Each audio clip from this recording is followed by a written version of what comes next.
Hi, my name is Evangeline Gabriel Young, and I played Jade in the movie called The Award. And this is my true testimony. Well, at the age of 16, I was pregnant.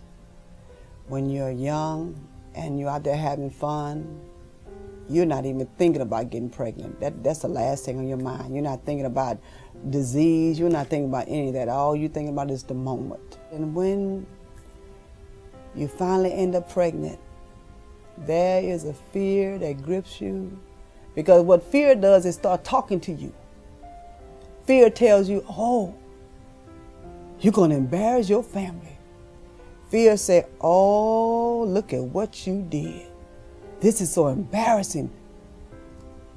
And by the time you really accept the fear, you're subject to do anything. Because you're scared of the unknown. I was. Very scary. You're scared of the daddy, what he's going to say, his denial. Because they always say, oh, it's not my baby, you know. And you always look like the bad person, as though you were there by yourself. And so that's embarrassment, because the first thing they ask is, who the daddy? Who the daddy? What the daddy gonna do? But you don't think about any of that until you get pregnant. And I had many choices to make. And one of them was to abort my child. By my friends, my so-called friends. They said, you know, go have an abortion. And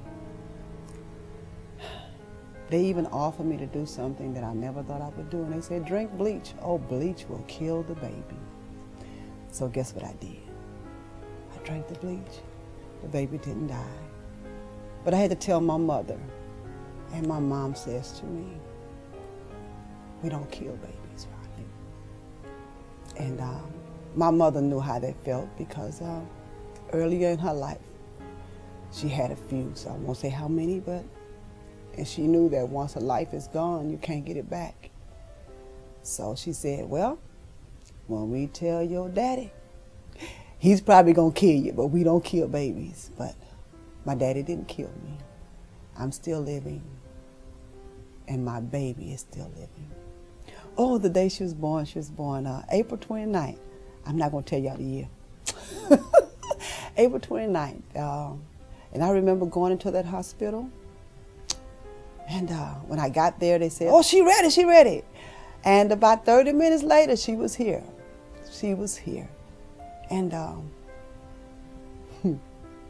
that was the best experience I've ever had. My baby came, and she's been here ever since. And that's been 30-some years ago. And had to take care of her. I dropped out of school. Took care of her. I was on welfare. And then, conscious decision, I went back to school. Got off of welfare. Got me a job. Took good care of my baby. Been working ever since. So it was worth it. It was worth the life. My daughter, her name is Kiana, and she's bubbly. She can sing. She's fun, she's gracious, and she's saved. She loves God. That's my baby. That's my baby. And she's getting married, and his name is Fred. And I'm proud, and I get to wear a dress and get to stand beside her and be there for her. And I am so glad that I had my baby and didn't listen to my friends. Because one of my friends did have an abortion, a few of them, and they are hurting today. Some of them are on drugs, some of them are alcoholics, because of the pain of taking away their baby. They remember the birthday every year. Every year they think about that baby they didn't have, every year. And that's a pain within itself. And so now, I still have to minister to my friends that had an abortions, and they still say, I wish I would have kept my baby. They're trying to get over what they done.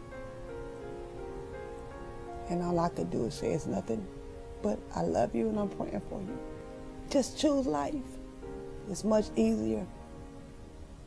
Can come to find out that a lot of people would love to have your baby. There's a lot of women that cannot have kids, but they would love to have your child. But for me, I am so glad that I had my baby girl. And she is the best thing that could have ever happened to me. So don't let your best thing go. And God will always be there with you. Always. He will always be there even when you don't know it. He is there because He is the giver of life. He is the true giver of life. So if life come through you, let that life live.